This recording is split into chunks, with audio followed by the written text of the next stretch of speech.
Rise and shine mga ka-RSP! Ito na po ang gabay, patuloy palalaan prediksyon ni Master Hans ko ang araw Tuesday, May 27, 2025.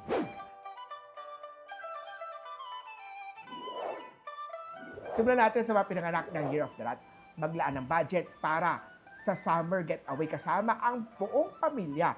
Ang maswerteng number ay 7. Navy green naman ang maswerteng kulay ngayong araw. Sa mga pinanganak naman tayo ng Year of the Ox, hindi lang salita ang pagmamahal, kundi sa gawa na rin. Magsuot ng something lying, ito ang lucky color mo. Number 1 naman ang swerte kay Year of the Ox today. Kay Tiger naman tayo, start a simple workout routine upang lumakas ang katawan.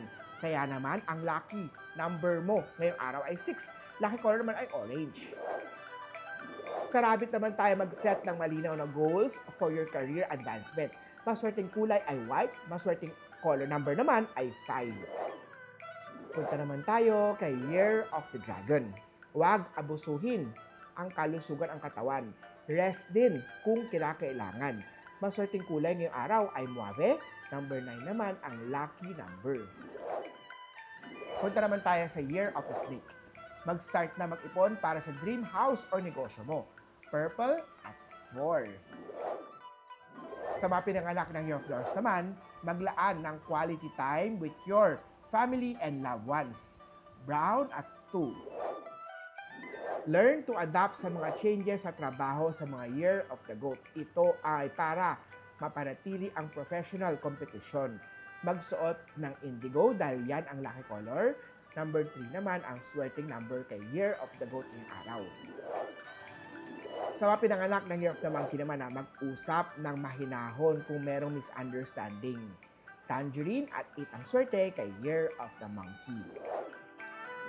Sa Rooster naman, focus on your strength at gamitin ito upang umangat sa trabaho. Mustard at 7 ang swerte kay Year of the Rooster. Ito naman sa mga pinanganak ng Year of the Dog.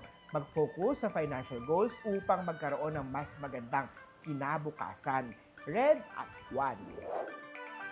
Sa mga pinanganak naman tayo ng Year of the Pig, start to exercise upang lumakas ang pangangatawan.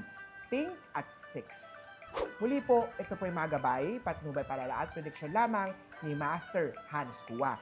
Nasa inyong mga kamay, nasa lalay ang inyong tagumpay. So always be positive at i-claim ang mga swerte, mga ka-RSP.